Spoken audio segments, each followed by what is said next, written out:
অস্থিরতা নিত্যপণ্যের বাজারে দাম বেড়েছে সবজির, বাড়তি পেঁয়াজ রসুনেরও নতুন ধানে কিছুটা স্বস্তি চালে। রোজাতে সহনীয় ছিল, এখন কিছুটা বাড়তি। যেটা আমদানি একটু বেশি হয় এটা আপনার একটু দাম অটোমেটিক কমে যায়, আবার যেটা একটু আমদানি কম ওইটার দাম বেড়ে যায়। দীর্ঘ 6 বছর পর হতে যাচ্ছে ড্যাবের জাতীয় সম্মেলন। বিএনপি পন্থী চিকিৎসকদের মধ্যে উৎসাহ, 1,500 সদস্য পদ বাতিলের জটিলতা। যারা 5ই আগস্টের পূর্বে দলের কর্মকাণ্ডের সাথে সম্পৃক্ত ছিল তারাই আগামী নির্বাচনে ভোটদান করবেন। একটি উৎসবমুখর পরিবেশে যেন এই ঐক্যবদ্ধ ড্যাব এই আসেন, সেই ধরনের নেতৃত্ব যেন আসেন। জনতা পার্টি বাংলাদেশ নামে নতুন রাজনৈতিক দলের আত্মপ্রকাশ, চেয়ারম্যান ইলিয়াস কাঞ্চন, মহাসচিব শওকত মাহমুদ। রাজনৈতিক দলের সঙ্গে যুক্ত হয়ে আমি আপনাদের জন্য, এ দেশের জন্য সততার সঙ্গে আমি কাজ করতে চাই। বর্ষা মৌসুমকে সামনে রেখে ধানমন্ডিতে মশক নিধনে ঢাকা দক্ষিণ সিটি কর্পোরেশন আওতায় আসবে ভবনগুলো, চলবে 10টি বিশেষ অভিযান। কাশ্মীর সীমান্তে ভারত পাকিস্তান সেনাদের মধ্যে গোলাগুলি, ভারতের সর্বদলীয় বৈঠক মতৈক্য, হামলার ঘটনা সাজানো দাবি পাকিস্তানের। এবং স্প্যানিশ লা লিগায় জয় পেয়েছে অ্যাটলেটিকো মাদ্রিদ, ঘরের মাঠে রায়ো ভায়োকানোকে হারালো 3-0 গোলে।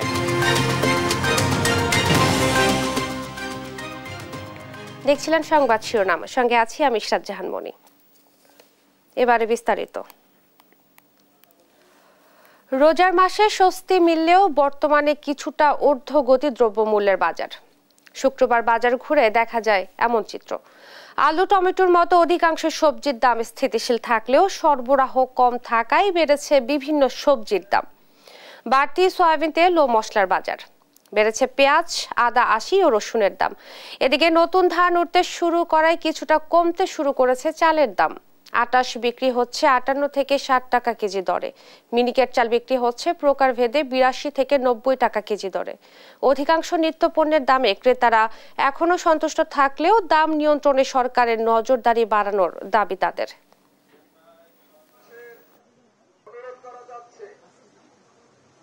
বাজার পরিস্থিতি রোজাতে সহনীয় ছিল, এখন কিছুটা বাড়তি, তারপরও আলহামদুলিল্লাহ ভালো। যে বাজারগুলো করেছি আমার কাছে মনে হলো অন্য যে কোনো সমস্যা এখন দাম খুব সহনীয় পর্যায়ে। এখনকার বাজার পরিস্থিতি, আমরা তো আসলে কন্টিনিউ বাজার করি, বাজার আগের চেয়ে একটু কন্ট্রোল আছে, তবে এখন তো সব শাকসবজি বিভিন্ন জায়গায় পাওয়া যাচ্ছে, এই কারণে হয়তো একটু দাম কম। গত সপ্তাহের তুলনায় এই সপ্তাহে আপনার কিছু কিছু পণ্যের অনেকটাই পরিবর্তন, ঘাটতি আমরা দেখতে পেয়েছি। বিশেষ করে আপনার খোলা তেল জাতীয়গুলো যেগুলো, এটা অনেকটা দাম বৃদ্ধি পেয়েছে। বিশেষ করে আপনার খোলা যে সুপার বা পাম, এগুলো প্রতি লিটার আপনার 2 থেকে 3 টাকা বৃদ্ধি পেয়েছে। আর চিনির বাজারটা অনেক কমে আসছে। মানে চালের বাজারটা স্থির হয়ে আছে, 2-1 টাকা করে কমছে। তো মিনিকেট বেচতেছি আমরা 84-85 টাকা, তারপরে 28 বেচতেছি আমরা 58 থেকে 60 টাকা। সপ্তাহান্তে রাজধানীর কারওয়ান বাজার থেকে সরাসরি যুক্ত হচ্ছেন সহকর্মী তারেক মাহমুদ সুজন। তারেক, আপনি তো বাজারে রয়েছেন, বাজারে নিত্যপণ্যের দাম কেমন দেখছেন এবং কোন কোন পণ্যের দাম বেড়েছে জানাবেন।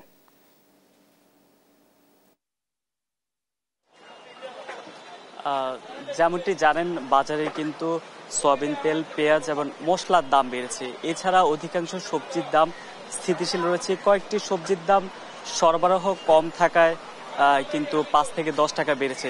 তবে আমরা মাছ মাংসের বাজার দেখেছি, সেখানেও দাম স্থিতিশীল রয়েছে এবং ক্রেতারা সন্তুষ্টি জানিয়েছেন। এই মুহূর্তে মুরগির বাজার এসেছি। মুরগির বাজার কিন্তু ব্রয়লার মুরগি 20 থেকে 30 টাকা কমে কিন্তু আজকের বাজারে বিক্রি হচ্ছে কেজি প্রতি 160 টাকা, যেটি গত সপ্তাহে 180 টাকা ছিল। একই সঙ্গে অন্যান্য যে মুরগি, সোনালী থেকে শুরু করে অন্যান্য মুরগির দামও কিন্তু কমেছে। আমরা এই মুহূর্তে যদি একজন বিক্রেতার সঙ্গে কথা বলি, আজকে মুরগির দাম কেমন দেখছেন, কোনটার দাম কত? আজকে ব্রয়লার মুরগি 160 টাকা কেজি, গত সপ্তাহে 180 টাকা ছিল ব্রয়লার মুরগি, আর আজকে 160 টাকা কেজি। আর পাকিস্তানি হলো 260 টাকা কেজি। অনেক কমে গেছে, কিন্তু কাস্টমার অনেক কম, ক্রেতা অনেক কম, কিন্তু মুরগির দাম কমছে, কাস্টমার নাই। এই কমাটা হচ্ছে কিভাবে সম্ভব হয়েছে বা ইয়াতে কি কমাটা হচ্ছে? মনে হয় আপনার যে গরম তাপ বাড়ছে, আপনার দেশে কোনো বিদ্যুৎ থাকে না। ঢাকা তো থাকে, কিন্তু দেশে বিদ্যুৎ থাকে না, এই কারণে ফার্মাররা কম ইয়ে করে। যেমনটি জানিয়েছেন একজন বিক্রেতা, মুরগির দাম কিন্তু গত সপ্তাহ থেকে 20 থেকে 30 টাকা পর্যন্ত কমেছে প্রত্যেকটি ইয়েতে। এছাড়াও আমরা মাংসের বাজার যেমনটি দেখেছি আগের মতো আছে, 750 টাকা করে বিক্রি হচ্ছে গরুর মাংস এবং 1200 টাকা দামে বিক্রি হচ্ছে খাসির মাংস। মূলত সার্বিকভাবে বাজারের চিত্র আমরা দেখেছি সয়াবিনের তেল যে লিটার এটার দাম বেড়েছে, সেটি আরও আগে বেড়েছে, 190 টাকা লিটার প্রতি বিক্রি হয়। একই সঙ্গে খোলা যে তেল সেটার দামও কিন্তু বেড়েছে।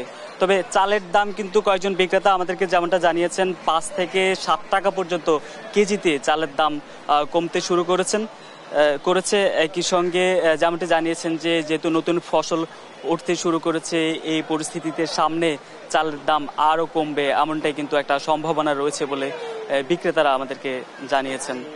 এছাড়া সবজির বাজার এর আগে আমরা জানিয়েছি, সবজির বাজার আলু বিক্রি হচ্ছে 20 টাকা, টমেটো 30 টাকা, অন্যান্য পটল বরবটি এগুলো 50-60 টাকা দামে বিক্রি হচ্ছে। মোটামুটি স্বাভাবিক রয়েছে এমনটা বলা যায়।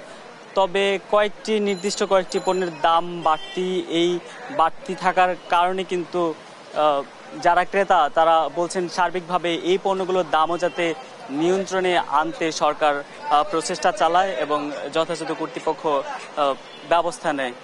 তো আজকে ছুটির দিন শুক্রবার, এ ছিল আমার কাছে রাজধানীর কারণ বাজার থেকে বাজার সম্পর্কে সবশেষ। ধন্যবাদ আপনাকে। রাজধানীর কারওয়ান বাজার থেকে বাজার পরিস্থিতি জানাচ্ছিলেন সহকর্মী তারেক মাহমুদ সুজন। এবার অন্য প্রসঙ্গ। দীর্ঘ 6 বছর পর হতে যাচ্ছে ডক্টরস অ্যাসোসিয়েশন অব বাংলাদেশ ড্যাবের জাতীয় সম্মেলন ঘিরে বিএনপিপন্থী চিকিৎসকদের মধ্যে তৈরি হয়েছে বাড়তি আগ্রহ। পুরনো কমিটি ভেঙে দিয়ে গঠন করা হয়েছে সম্মেলন বাস্তবায়ন কমিটি। তবে আগের সম্মেলনে 1,500 আজীবন সদস্যপদ বাতিল, ভুয়া সদস্য বাছাই সহ বিভিন্ন বিষয়ে দেখা দিয়েছে জটিলতা। তবে সব সমস্যা কাটিয়ে বিএনপি মনা সব চিকিৎসকের সমন্বয়ে দ্রুতই সম্মেলন শেষ করতে চায় বাস্তবায়ন কমিটি। হাসান আল মাহমুদের রিপোর্টে বিস্তারিত। ডক্টরস অ্যাসোসিয়েশন অব বাংলাদেশ ড্যাবের কেন্দ্রীয় সম্মেলন ঘিরে তৎপরতা বেড়েছে বিএনপিপন্থী চিকিৎসকদের। ভোটার তালিকা হালনাগাদ করা, প্যানেল চূড়ান্ত সহ নানা কাজে ব্যস্ত সময় পার করছেন চিকিৎসকরা। 6 বছর পর গণতান্ত্রিক চর্চায় ফিরছে বিএনপির এই সহযোগী সংগঠনটি। এবার নেতৃত্ব নির্বাচিত হবে সদস্যদের সরাসরি ভোটে। তাই উৎসব মুখর নির্বাচনের একাধিক প্যানেল ঘিরে দেখা দিয়েছে বিভক্তি। ত্রুটিপূর্ণ সদস্য তালিকা নিয়েও আপত্তি করছেন অনেকেই। যে 2900 সামথিং যে ভোটার লিস্ট, এখানে কিছু ডুপ্লিকেশন আছে এবং কিছু ফলস ভোটার আছে। সে পাসই করে নাই ওই ডেটে, স্টুডেন্ট, কিন্তু তার নাম ডাক্তার হিসেবে দিয়ে ভোটার লিস্টে উঠে গেছে। এবারে নির্বাচন সব সদস্যদের অংশগ্রহণে অন্তর্ভুক্তিমূলক করার দাবি জানান ড্যাব সদস্যরা। 2350 যে লাইভ মেম্বার ছিল সেখান থেকে 1531 জন বাদ পড়েছে, তাদেরকে এখানে এই ভোটার তালিকায় সংযুক্ত করে তারপরেই এই নির্বাচন হতে হবে। ঐক্যবদ্ধ আমরা ছিলাম, ঐক্যবদ্ধ আছি, সামনে আরো ভালোভাবে আমরা কাজ করার সুযোগ পাবো। পতিত আওয়ামী লীগের আমলে সদস্যপদ নবায়ন না করা, সংগঠনের সঙ্গে নিয়মিত যোগাযোগ না রাখা সহ বিভিন্ন কারণে কিছু সদস্যের পদ বাতিল হয় বলে জানান ড্যাবের সদ্য বিলুপ্ত কমিটির সভাপতি। কারণ বহু লাইভ মেম্বারের কাছে আমাদের ছেলেরা আমরা নিজেরা গিয়েছি যে ভাই আপনার ফর্মটা শুধু আপনি ইনফরমেশনটা আপডেট করে দিবেন, কোনো টাকা লাগবে না। They did not agree with us. সেই কারণে আমাদের চেয়ারম্যানের সাথে আলাপ হওয়ার পরে একটা সিদ্ধান্ত হয়েছে নেতৃবৃন্দের যে যারা 5ই অগাস্টের পূর্বে দলের কর্মকাণ্ডের সাথে সম্পৃক্ত ছিল এবং সদস্যপদ গ্রহণ করেছিল তারাই আগামী নির্বাচনে ভোটদান করবেন। নির্বাচন ঘিরে একাধিক প্যানেল থাকলেও সবাইকে নিয়ে নির্বাচনের প্রস্তুতি হচ্ছে বলে জানান সম্মেলন বাস্তবায়ন কমিটির এই সদস্য। সংগঠনের যারা মেম্বার আছেন তারা তাদের মেম্বারশিপগুলো কি কতটুকু যাচাই বাছাইয়ের কাজ চলছে এই মুহূর্তে।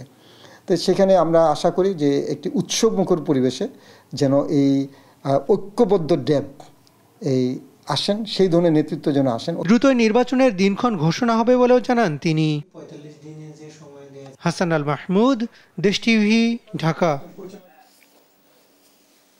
দর্শক প্রেস ক্লাবে কথা বলছেন ফরহাদ মাঝার, আমরা সরাসরি চলে যাচ্ছি সেখানে। মদের চেয়ে বেশি এই মিষ্টি পানির দাম দুধের চেয়ে বেশি।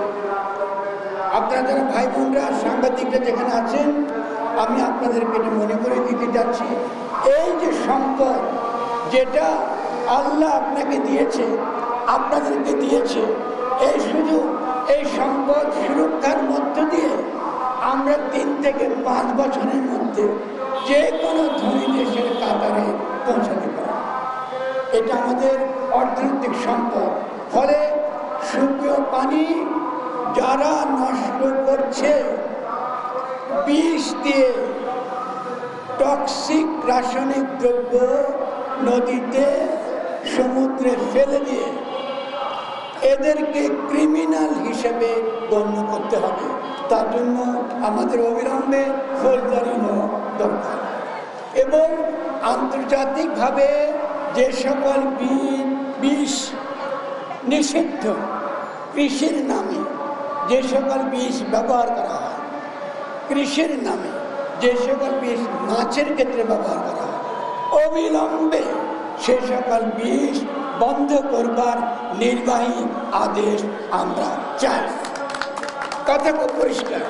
আপনি কাগজ দেবেন, ইনুস ভাই একটা সাদা কাগজ দেবেন, আপনার মন্ত্রণালয়ের প্রধান উপদেষ্টা হিসেবে লিখবেন, আজ থেকে WHO নির্দেশিত সমস্ত বিষ ব্যবহার বাংলাদেশে নিষিদ্ধ। যারা এটা করবে তারা ফৌজদারি অপরাধে দণ্ডিত হবে। খুব সহজ কাজ। আমরা গণ অভ্যুত্থান করেছি, আজকে আমাদের সঙ্গে এনসিপি নেতারা রয়েছে, অনেক বড় বড় তরুণ নেতা আমাদের সঙ্গে রয়েছে এবং তারা রক্ত দিয়ে আপনাকে বসিয়েছে। আপনার কাছ থেকে এই ব্যাপারগুলো চাইবার অধিকার আমাদের আছে, আছে কিনা? আমরা আছি, কারণ এটা মানুষের জীবন মরণের সঙ্গে সম্পৃক্ত। ফলে আমরা প্রেস ক্লাবে কথা বলছেন ফরহাদ মাজহার, আমরা সরাসরি ছিলাম সেখানে। অবহেলা, অব্যবস্থাপনা, অনিয়ম আর দুর্নীতির কারণে টাঙ্গাইলের ভুয়াপুর উপজেলা 50 শয্যা বিশিষ্ট স্বাস্থ্য কমপ্লেক্সটি এখন হয়ে উঠেছে ভোগান্তির আরেক নাম। এ নিয়ে একাধিক অভিযোগের পরেও নেওয়া হয়নি কোনো ধরনের পদক্ষেপ। অভিজিৎ ঘোষের পাঠানো তথ্য ছবিতে জানাচ্ছেন অঙ্কন চৌধুরী। টাঙ্গাইলের ভুয়াপুর উপজেলার 50 শয্যা স্বাস্থ্য কমপ্লেক্সটিতে উপজেলা সহ আশেপাশের 3টি উপজেলার মানুষও চিকিৎসা নিতে আসেন। তবে কোটি টাকা ব্যয়ে কেনা যন্ত্রপাতি অকার্যকর অবস্থায় পড়ে আছে। এক্স-রে ফিল্ম না থাকায় সেটি বন্ধ রয়েছে। আল্ট্রাসোনোগ্রাফি মেশিনও ব্যবহার হচ্ছে না। হাসপাতালের সিঁড়ি, মেঝে ও দেয়ালে ময়লা আবর্জনা ও পানের পিকের কারণে জীর্ণ অবস্থা। পুরুষ মহিলা ওয়ার্ডের টয়লেট ব্যবহারের অনুপযোগী, এমনকি অনেক ওয়ার্ডের ফ্যানও বিকল হয়ে রয়েছে। জেনারেটর ব্যবস্থা না থাকায় রাতে বিদ্যুৎ চলে গেলে পুরো হাসপাতালে অন্ধকার হয়ে যায়।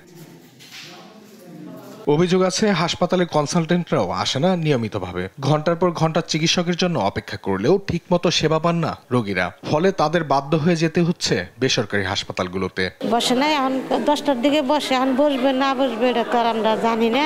এই ওষুধটা পাওয়া যায় না, হাসপাতালে আসলে মনে করেন যে ফেরত দিতে হয়। তো এখন এগুলো সাপ্লাই না দরকার অত্যন্ত। এক কিছুদিন খাওয়ার পরে তাহলে তো ওই ফুরা জায়গা ওষুধ, তারপরে এখন ওষুধগুলি আবার আনতে হবে না, তা আনে না। আমার এই বাচ্চা অসুস্থ খুব, শিশু ডাক্তারের কাছে আসছি, তা এখনো আসে নাই। হাসপাতাল কর্তৃপক্ষ অভিযোগ অস্বীকার করে বলেছেন লোকবল সংকট আছে। আর সিভিল সার্জন জানান বিভিন্ন সমস্যা সমাধানের চেষ্টা চলছে। একটা রোগীর পিছনে কটা করে লোক আসে না, লোক আসে তো সেগুলো পরিষ্কার অপরিষ্কার হবে না, সে পরিষ্কার করতে হবে না। আমার তো লোক সংকট আছে, আলটা করার তো লোক নেই। আমাদের লোক আছে, ডাক্তারি তো কমে গেছে অনেক, ওষুধ পাচ্ছে না, সেটা তো আমরা ব্যবস্থা নিচ্ছি। আমাদের যেখানে লেখা দরকার লিখতেছি। আমাকে জানাবেন, আমি এটা ব্যবস্থা নেওয়ার চেষ্টা করবো। সব তো সম্ভব না, সমস্যা অনেক আছে, কম বেশি সব হসপিটালে আছে।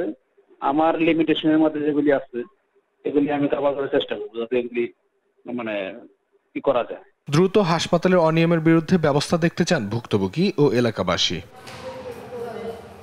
নিউজ ডেস্ক, দেশ টিভি। জয়পুরহাট শহরের 0 পয়েন্ট থেকে হারাইল 4 লেন সড়ক নির্মাণ কাজ শেষ হয়নি 7 বছরেও।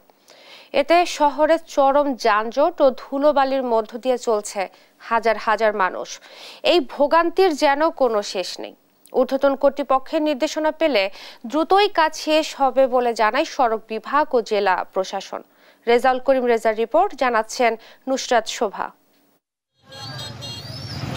জয়পুরহাট শহরের 0 পয়েন্ট থেকে হারাইল পর্যন্ত জয়পুরহাট বগুড়া আঞ্চলিক মহাসড়কের 2.5 কিলোমিটার 4 লেন সড়ক নির্মাণ প্রকল্প অনুমোদন হয় 2017 সালে। 2018 সালের 30 সেপ্টেম্বর কাজের উদ্বোধন করে ঠিকাদারি প্রতিষ্ঠান। কথা ছিল 1.5 বছরের মধ্যেই শেষ হবে কাজ। এরপর থেকে নানা জটিলতায় একের পর এক পরিবর্তন হয়েছে ঠিকাদার, তবে 7 বছরেও কাজের কোনো অগ্রগতি নেই। পুরো সড়ক খানাখন্দে ভরপুর। এতে শহরে চরম যানজট ও ধুলোবালির মধ্য দিয়ে চলছে হাজার হাজার মানুষ, যেন ভোগান্তির কোনো শেষই নেই। কাজ বন্ধ কেন বন্ধ? ড্রেনের নাকি নকশা ত্রুটি হয়েছে। কিভাবে আপনারা নকশা ভুল না সংশোধন কিভাবে করবেন? আমরা চাই আমাদের এই 4 লেন রাস্তাটা কমপ্লিট।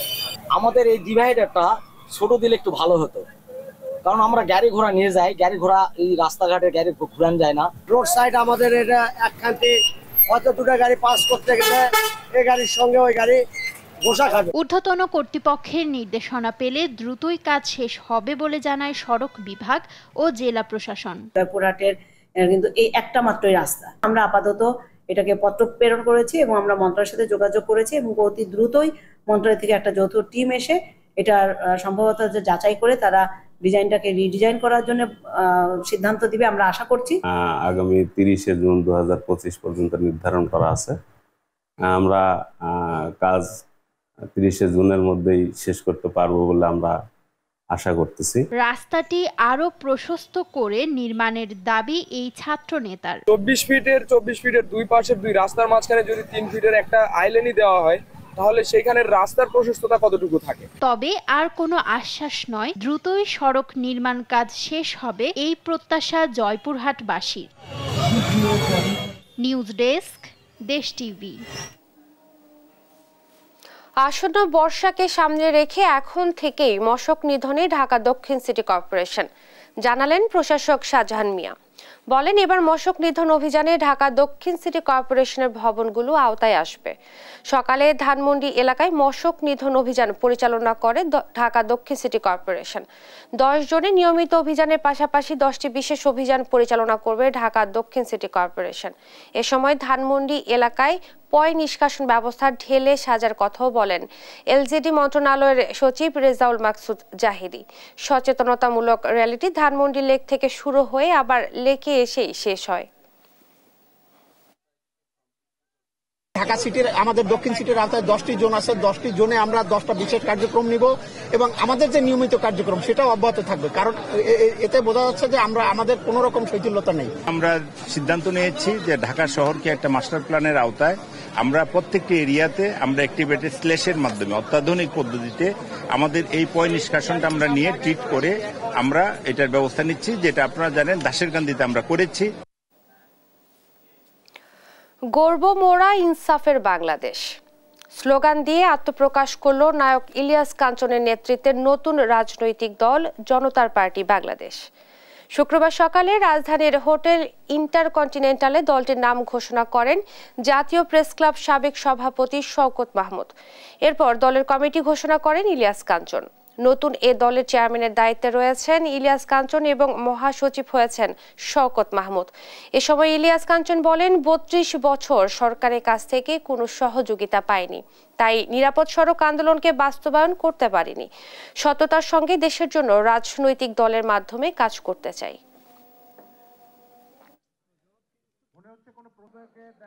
25 বছরে বাংলাদেশ স্বাধীন হয়েছে, কিন্তু 32 বছরে নিরাপদ সড়ক চাই কিন্তু বাস্তবায়ন হয়নি। আমি নিরাপদ সড়ক চাইয়ের সঙ্গে যুক্ত থেকে যেভাবে সততার সঙ্গে এদেশের মানুষের জন্য কাজ করেছি, ঠিক তেমনিভাবে আমি এই রাজনৈতিক দলের সঙ্গে যুক্ত হয়ে আমি আপনাদের জন্য এদেশের জন্য সততার সঙ্গে আমি কাজ করতে চাই। আইন শৃঙ্খলা পরিস্থিতি নিয়ন্ত্রণে রাখতে গভীর রাতে চেকপোস্ট বসিয়ে তল্লাশি চালাচ্ছে যৌথ বাহিনী। শুক্রবার মধ্যরাতে হাতিরঝিলে এ চিত্র দেখা যায়। পুলিশ জানায়, রাতে রাজধানীবাসী যেন নিরাপদে এবং নির্বিঘ্নে চলাচল করতে পারে সেই উদ্দেশ্যেই তাদের অভিযান। তারা আরও জানায়, আইনশৃঙ্খলা পরিস্থিতি স্বাভাবিক রাখতে তাদের এই তল্লাশি কার্যক্রম সবসময় চলমান থাকবে। এ সময় বৈধ কাগজপত্র ছাড়া মোটরসাইকেল এবং গাড়ি চালকদের মামলা দিতে দেখা যায়। আমরা দেশের আইন শৃঙ্খলাকে সহযোগিতা করার জন্য এবং দেশের মানুষের নিরাপত্তার সাথে এই অভিযান আমাদের চলমান, এবং যারা বেপরোয়াভাবে গাড়ি চালাবে তাদেরকে শাস্তির আওতায় এবং জরিমানার আওতায় আমাদের লক্ষ্য, এবং রাজধানীবাসীর জনমানে একটা নিরাপত্তা ব্যবস্থা নিশ্চিত করা। তীব্র তাপদাহের পর নোয়াখালীতে টানা 3 দিন থেমে থেমে বৃষ্টি হয়েছে। এতে ব্যাপক ক্ষতি হয়েছে ক্ষেতের পাকা বোরো ধানের। একদিকে জমিতে পানি জমে যাওয়ায় পাকা ধান কাটা সম্ভব হচ্ছে না, অন্যদিকে ক্ষেতে কাটা ধান পচে যাচ্ছে। দাম পড়ে যাওয়ায় বড় ধরনের লোকসানের আশঙ্কায় কৃষক। সহকর্মী মাওলা সুজনের রিপোর্ট, জানাচ্ছেন শামীম হোসেন। চলতি মাসের শুরুর দিকে পাকতে শুরু করে বোরো ধান, ধান কাটতেও শুরু করেন কৃষক। ইতোমধ্যে প্রায় 40 ভাগের বেশি ধান কাটা হয়েছে, কিন্তু হঠাৎ করে গত 3 থেকে 4 দিনের বৃষ্টিতে ক্ষেতে জমে গেছে পানি। ফলে পাকা ধান নিয়ে বিপাকে কৃষক। এখনো বেশিরভাগ ধান মাঠেই রয়ে গেছে। কয়েকদিন তলিয়ে থাকায় ধানে গজানো শুরু করেছে চারা। ডিসেম্বরের উপরে হয়েছে মন ধান, এখন আমরা বৃষ্টির কারণে লইতে পারতেছি না। বৃষ্টি বন্ধ না হলে তো ধান লইতে পারতেন না। একটা বদিলে 800 হইতে 900 টাকা 1000 টাকা চলে। যা গাড়ি বাড়িতে নিছিলাম এখন শুকাইতে পারতেছি না টানা বৃষ্টির কারণে, বুঝছেন। আমাদের ধানের অবস্থা খুব খারাপ। আমরা কৃষকরা এখন একটা মানে দুশ্চিন্তার মধ্যে আছি। আমরা ধানের লেগুলি ধান কাটতে পারি না, এখন ওই খানিকান ধরা যায়, আবার খানিকান বৃষ্টি হয়, এই কারণে ধান এখন পানির ভিতরে লয়ে যাইতে আছি। এছাড়া করণীয় আর কিছু নাই। বৃষ্টিতে পাকা ধান ঘরে তুলতে কৃষকরা বিপাকে পড়েছেন স্বীকার করে জেলার কৃষি কর্মকর্তা বলেন, মাঠ পর্যায়ে কৃষি অফিসাররা বৃষ্টি পরবর্তী ধান ঘরে তুলে ফেলার পরামর্শ দিচ্ছেন। সাময়িক একটা এখন বিপর্যয় বলা যায় যে বৃষ্টির কারণে কৃষক কাটতেছেন না। কৃষককে বিশেষ করে যেহেতু বৃষ্টিপাতের সম্ভাবনা সামনেও আছে, 80% কাটলে যাতে দ্রুত গতিতে কেটে বাসায় নিয়ে আসে। মাঠে অনেক সময় কৃষক শুকানোর জন্য রাখে, যাতে না করে। এটা আমাদের উপসহকারী কৃষি অফিসার, উপজেলা কৃষি অফিসার এবং আমরা জেলা থেকে এই নির্দেশনা দিয়ে যাচ্ছি। জেলা কৃষি সম্প্রসারণ অধিদপ্তরের তথ্য মতে জেলার 9টি উপজেলায় এবছরের বোরো ধান চাষের লক্ষ্যমাত্রা ধরা হয়েছিল 1,650,000 হেক্টর, যার উৎপাদন লক্ষ্যমাত্রা ধরা হয় 4,75,582 মেট্রিক টন। তবে আবাদ হয় 1,04,086 হেক্টর জমিতে। নিউজ ডেস্ক, দেশ টিভি।